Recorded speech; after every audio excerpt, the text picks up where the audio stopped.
Now, I already know that the script is actually going to be probably one of the more yappy types of scripts I'll probably ever write. That's actually kind of fine by me though, especially considering the fact this channel is more of an outlet than anything else, so I don't want to restrict the content I work with on it. But the topic I've planned for this video is a bit trippy, and I'll just try to get to the feeling I want to express as I type along.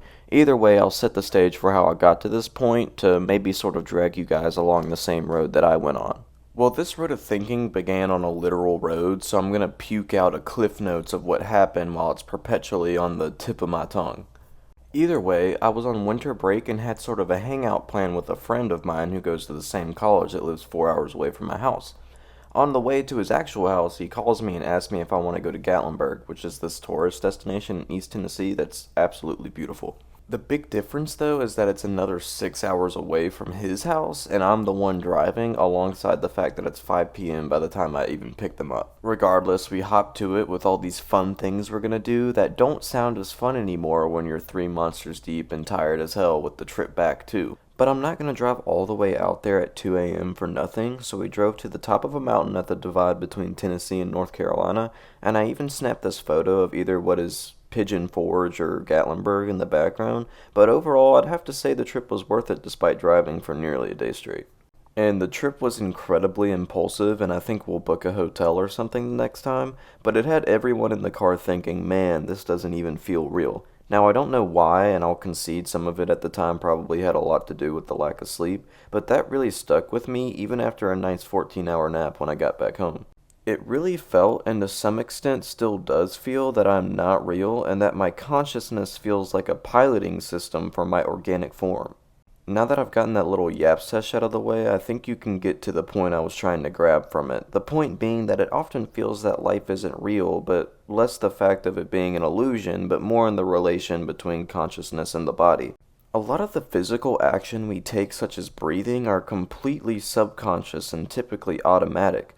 Such as when we command ourselves to walk and don't deliberately order the contraction of different muscles to move in such a way that resembles walking. I've discussed in a prior video about when nihilists call life an illusion, but the way in which I mean it here is completely different.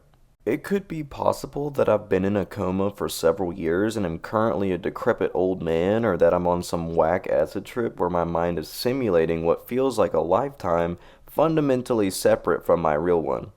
But I feel like the most down-to-earth way to discuss this is through the connection of the mind and body. We often take things that happen to our physical body to be things in which we describe as being real, but they are only real in the capacity by which we send signals to our brain to register such things as actual information.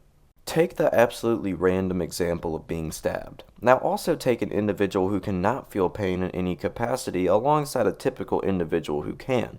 When the typical individual is stabbed, they feel the pain corresponding with the knife and profile the situation as being incredibly dire and simultaneously incredibly real. Individual who can't feel pain is certainly in a similar situation upon being stabbed, but we would likely see to it that this situation seems less real in the extent that the psychological response from having been stabbed is a lot less severe. Now, if we also take another person who's deprived of all senses, the stabbing practically didn't happen. I know that I'm 100% scrambling here, but I guess I'm trying to convey the grand point that without some sort of conscious recognition of something, it might as well have never been real, even if we would have, in other situations, expected it to be. It could also be seen in the case where we often trust our eyes to show us the truth of our surroundings, but when we experience the effects of hallucinogenic substances, our brain completely warps the reality that our eyes perceive. But everything I'm saying is pretty obvious in the sense that our reality is only fathomable as being what we perceive. I feel like the most interesting perspective to me, however, was the feeling that I was simply controlling something like a meat machine. I tell my arm to move and it moves correspondingly. Obviously it gets a little more complicated than this, but my consciousness is effectively a construction designed to operate said machine. Now you can get into whether consciousness is an entity separate from your body, especially if you believe in a soul, but that's not something that's so easy for myself to simply accept, and either way we can at least entertain that it isn't.